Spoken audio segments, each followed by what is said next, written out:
બે મિત્રો હતા, કનુ અને મનુ. એમાં કનુ હતો એ બહુ ચતુર હતો. એટલે એકવાર બંનેએ ભાગીદારીમાં એક ભેંસ લીધી. હવે કનુ ચતુર બહુ અને મનુ બિચારો મનનો ભોળો. એટલે ભેંસ લીધી પછી કનુએ યુક્તિ કરી કે ભેંસ હોય એમાં પાછળનો અડધો ભાગ એ કનુ કે એ મારો, અને મનુને કીધું આગળનો ભાગ તારો. એટલે સાંજે ભેંસ દોવાનો સમય થાય એટલે કનુ સી ભેંસ દોવા વયો જાય, અને મનુને બિચારાને આખો દિવસ બધું ખવડાવવાનું, ઘાસ ને પાણી પીવડાવવાનું, સેવા કરવાની. દૂધ તો મળે નહીં, દૂધ બધું કનુ લઈ જાય. આવી રીતે થોડાક દિવસ ચાલ્યું. તે શિયાળો આવ્યો એટલે પાછો ધાબળો લીધો બંને મિત્રોએ ભાગીદારીમાં. તો એમાં પણ પાછી કનુએ યુક્તિ વાપરી. કનુ મનુને કે મનુ, આ ધાબળો આખો દિવસ તારે રાખવાનો અને રાતે મને આપવાનો. હવે ધાબળાની દિવસે જરૂર પડે નહીં, દિવસે ઠંડી ન હોય, એટલું બધું સૂવાનું ન હોય, એટલે દિવસે ધાબળો મનુને આપી દે. મનુ મનનો ભોળો બધું રાખી લે, અને કનુ રાતે ધાબળો ઓઢીને હોઈ જાય, અને આ મનુ ટાઢનો થરથરે. થોડાક દિવસ આવું ચાલ્યું. પછી તો આ મનુ બિચારો કંટાળ્યો. હવે કરવું શું?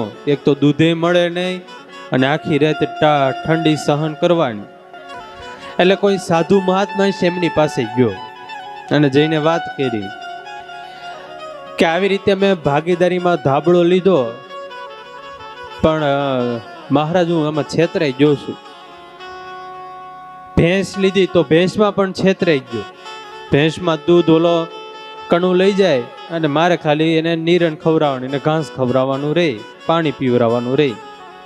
ધાબળામાં આખો દિવસ ધાબળો મારી પાસે રહીને રાતે ઓલો ધાબળો ઓઢીને સૂઈ જાય. સાધુ મહારાજ થોડી વાર વિચાર્યું ને પછી એક યુક્તિ આપી, અને યુક્તિ લઈને જો. યુક્તિ એવી હતી કે ઓલો કનુ જ્યારે ભેંસ દોવા બેસે એટલે ઓલો મનુ ભેંસને આગળ મોઢે લાકડી મારે, અને જેવી લાકડી મારે એટલે ભેંસ થોડી ખારી થાય, ગુસ્સે થાય, અને વાહેથી પાટું ઉલાળે એટલે કનુને કરી દે ઘા. દૂધ દોવા ન દે. પછી ધાબળામાં એવી યુક્તિ આપી, ઓલો કનુ એટલે મનુ આખો દિવસ ધાબળો પાણીમાં પલાળી રાખે, અને રાતે એ ધાબળો કનુને આપી દે, લે આ તારો ધાબળો. હવે રાતે આખો દિવસ પલાળ્યો, એ ભીનો ધાબળો હોય, એ કે રાતે તો કોરો છો ન હોય, ભીનો હોય, ઓઢે તો અમુકની વધારે ઠંડી વાય. એટલે આવી રીતે યુક્તિ કરી, અને થોડા દિવસ છે એટલે થોડા દિવસમાં ઓલો કનુય કંટાળી ગયો. પછી બે ભાગીદારીમાં બધું વેચવા માંડ્યા.